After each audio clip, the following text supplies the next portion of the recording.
Welcome to Just Stories. We hope you enjoy the story. The Final Showdown, the Third Maratha War, by Just Stories. Chapter 1, The Seeds of Conflict. In the early 19th century, the Maratha Empire was one of the dominant powers on the Indian subcontinent.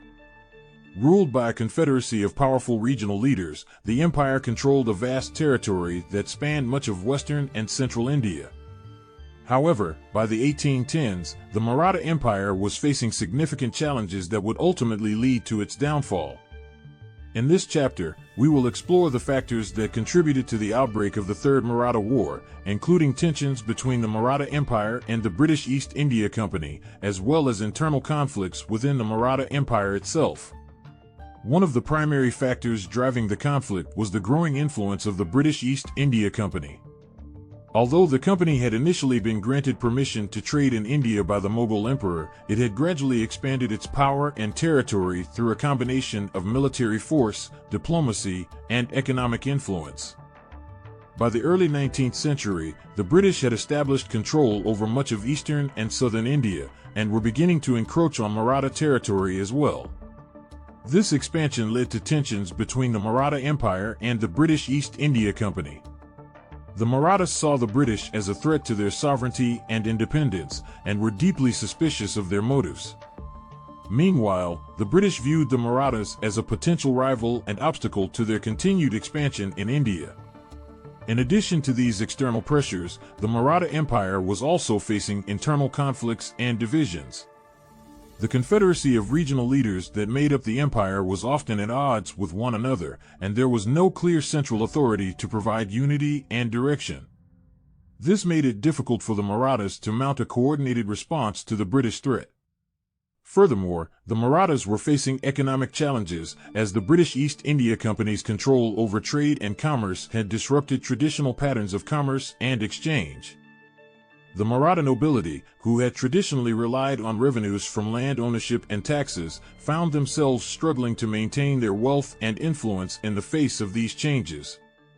All of these factors contributed to a sense of instability and uncertainty in the Maratha Empire, which ultimately led to the outbreak of the Third Maratha War in 1817. While the Marathas were initially able to mount a strong resistance to the British, their internal divisions and lack of coordination ultimately proved to be their downfall. The British were able to leverage their superior military technology and resources to gain the upper hand, and by 1818, the Maratha Empire had been decisively defeated. In conclusion, the seeds of conflict in the Third Maratha War were sown by a combination of external pressures from the British East India Company and internal divisions within the Maratha Empire. These factors created a sense of instability and uncertainty that ultimately led to the outbreak of war. While the Marathas were able to mount a strong resistance, their internal divisions ultimately proved to be their downfall, and the British were able to emerge victorious. Chapter 2, Battlefronts and Strategies. The Third Maratha War was fought across multiple battlefronts and involved a range of military strategies and tactics.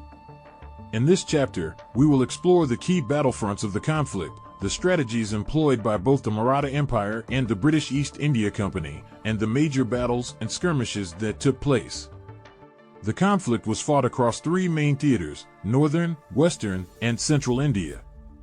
In the north, the British launched a campaign to capture the cities of Delhi and Agra, while in the west they focused on consolidating their hold over the territories of Gujarat and Kathiawar.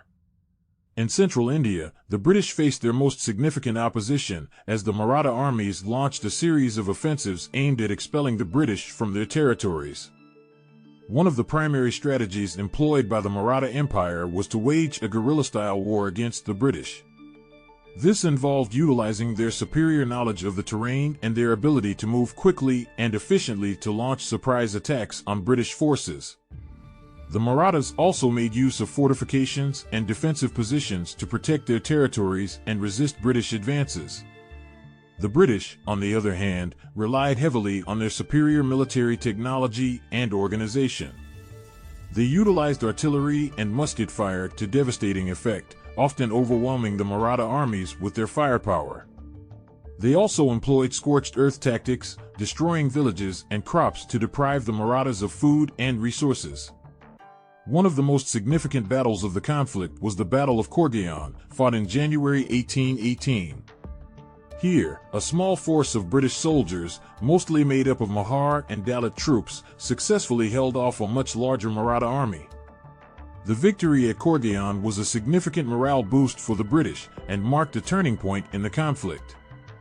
Another notable battle was the Battle of Sede, fought in November 1817. This was one of the largest battles of the conflict, involving tens of thousands of troops on both sides. The British were ultimately able to emerge victorious, but suffered significant losses in the process. Throughout the conflict, both sides made use of diplomacy and negotiation in an attempt to gain an advantage. The Marathas sought to forge alliances with other Indian powers, while the British made use of their superior diplomatic and economic resources to isolate the Marathas and weaken their position. In the end, it was the British who emerged victorious, thanks in large part to their superior military technology and organization. The Maratha Empire was decisively defeated, and the British were able to extend their control over much of India. In conclusion, the Third Maratha War was fought across multiple battlefronts and involved a range of military strategies and tactics. The Marathas relied on guerrilla-style warfare and defensive fortifications, while the British relied on their superior military technology and organization. Both sides made use of diplomacy and negotiation in an attempt to gain an advantage. While the Marathas were able to mount a significant resistance, the British ultimately emerged victorious. Chapter 3: The Role of Diplomacy. The Third Maratha War was not only fought on the battlefield, but also through diplomacy and negotiation. In this chapter, we will explore the role that diplomacy played in the conflict, including the negotiations and treaties that took place throughout the war. One of the earliest attempts at diplomacy in the conflict came in 1816, when the Maratha leader Peshwa Baji Rao II sent a letter to the British Governor-General proposing a truce. However, the British were skeptical of the proposal and did not respond positively. As a result, hostilities continued to escalate. In 1817, the British and Marathas engaged in a series of negotiations aimed at resolving the conflict. One of the key figures in these negotiations was Mount Stuart Elphinstone, who was serving as the British resident in Pune. Elphinstone was a skilled diplomat, and he worked tirelessly to try to find a peaceful resolution to the conflict. However, these negotiations ultimately broke down, and the conflict continued. In November 1817, the British launched a major offensive against the Marathas, and by early 1818, they had succeeded in capturing several key Maratha strongholds. It was at this point that negotiations resumed. In January 1818, a treaty was signed between the British and the Marathas at Gwalior. The treaty, which is known as the Treaty of Gwalior, effectively ended the conflict. Under the terms of the treaty, the Maratha leaders were forced to cede significant territories to the British, including large portions of present-day Madhya Pradesh, Maharashtra, and Gujarat.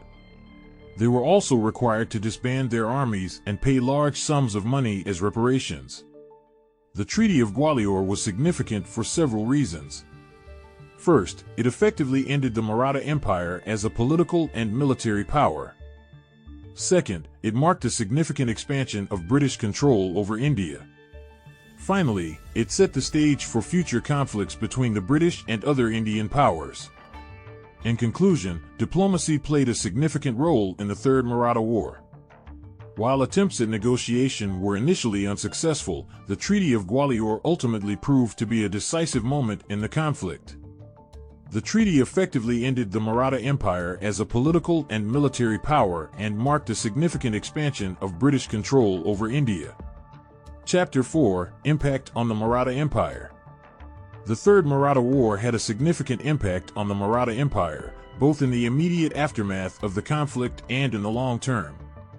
In this chapter, we will explore the political, social, and economic impact of the war on the people of the Maratha Empire. One of the most significant impacts of the war was the loss of territory and political power. The Maratha Empire was forced to cede large portions of its territory to the British, and many of its regional leaders were stripped of their authority. This led to a significant decline in the power and prestige of the Maratha Empire. The loss of territory also had significant economic implications. Many of the regions ceded to the British were some of the most prosperous and economically important parts of the Maratha Empire.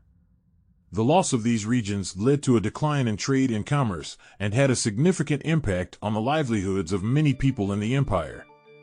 The war also had a significant social impact. Many of the people of the Maratha Empire were deeply attached to their regional leaders and were proud of their cultural and linguistic heritage.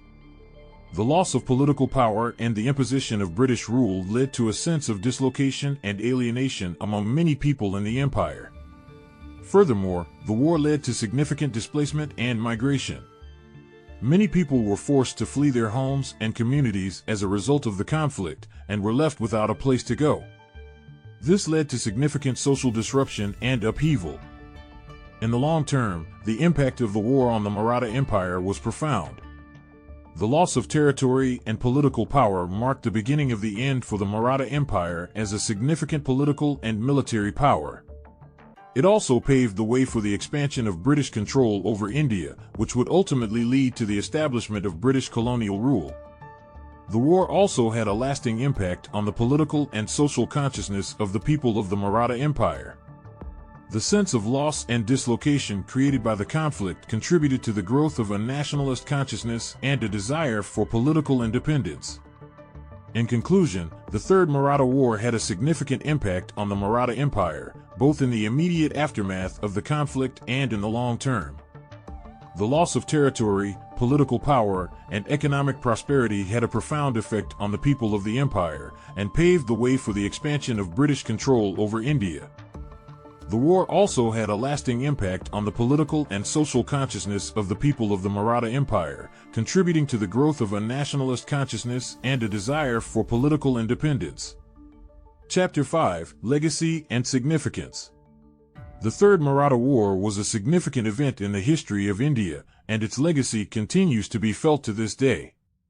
In this chapter, we will explore the lasting impact of the war, both in terms of its significance within the context of British colonialism in India and its broader historical legacy. One of the most significant legacies of the Third Maratha War was its role in the expansion of British colonial control over India. The war marked a significant turning point in the process of British imperial expansion and paved the way for the establishment of British colonial rule over much of India.